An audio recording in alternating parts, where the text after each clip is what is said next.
everyone, so this is the summary of the story Dry September by William Faulkner. So these are the important points.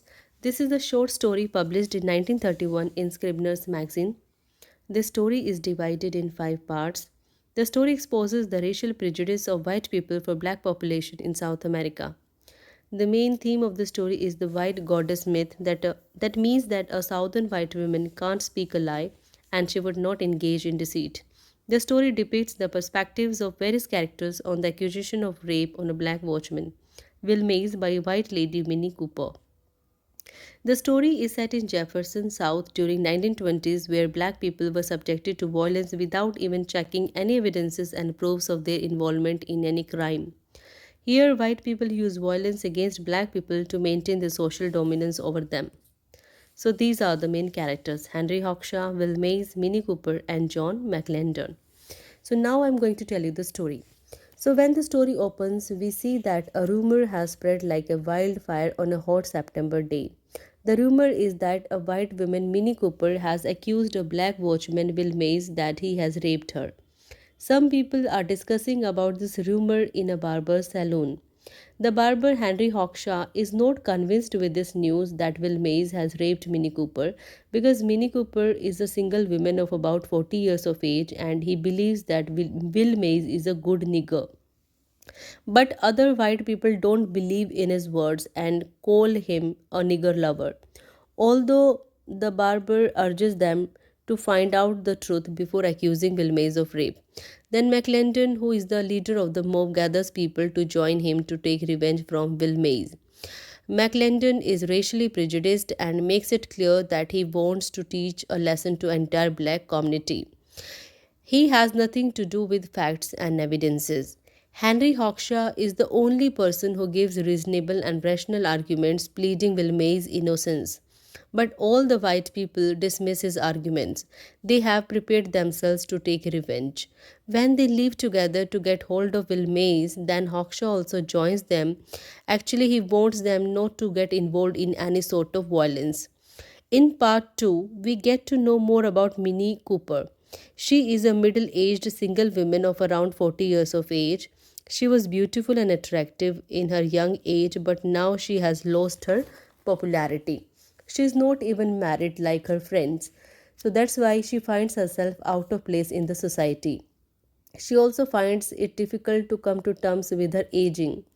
Earlier, she had an affair with a 40-year-old bank cashier, but he was already married and soon ended his relationship with her. Now she is desperate to look attractive to draw people's attention towards her. She spends most of her time by sitting on the porch and by watching movies. Part 3 focuses on the mob's mentality. This group of men are not bothered about Wilmay's guilt or innocence, but they are driven by their hatred for black people. The dusty and foggy atmosphere heightens the tension in the story. This mob with McLendon reach to the ice factory where Will Mays works as a watchman. In the darkness of the night, they grab him, handcuff him, and put him in the car.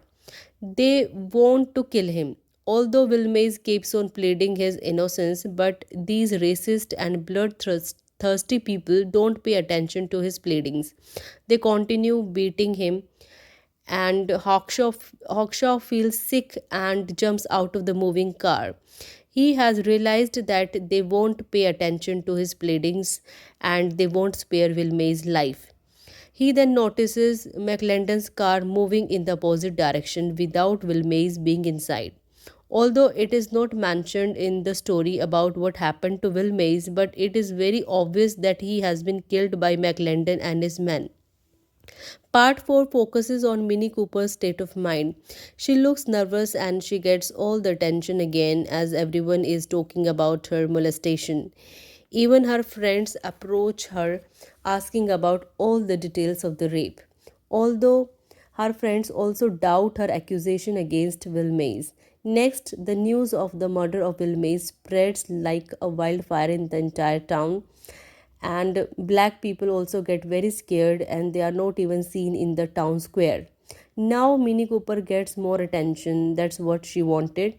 Then Mini Cooper goes out to watch a movie with her friends. She laughs hysterically while watching the movie. Her nervousness and her uneasiness show that she has lied about Will Mays.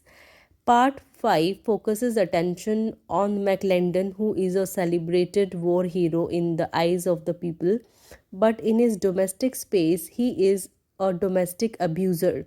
He assaults his wife. That shows that, that shows how hollow he is and how hollow his character is. He is a bully and a violent man. Although he boasts about doing justice to white women by killing Will Mays, on the other hand, he abuses his own wife. That shows that he loves to dominate vulnerable people. And here the story ends.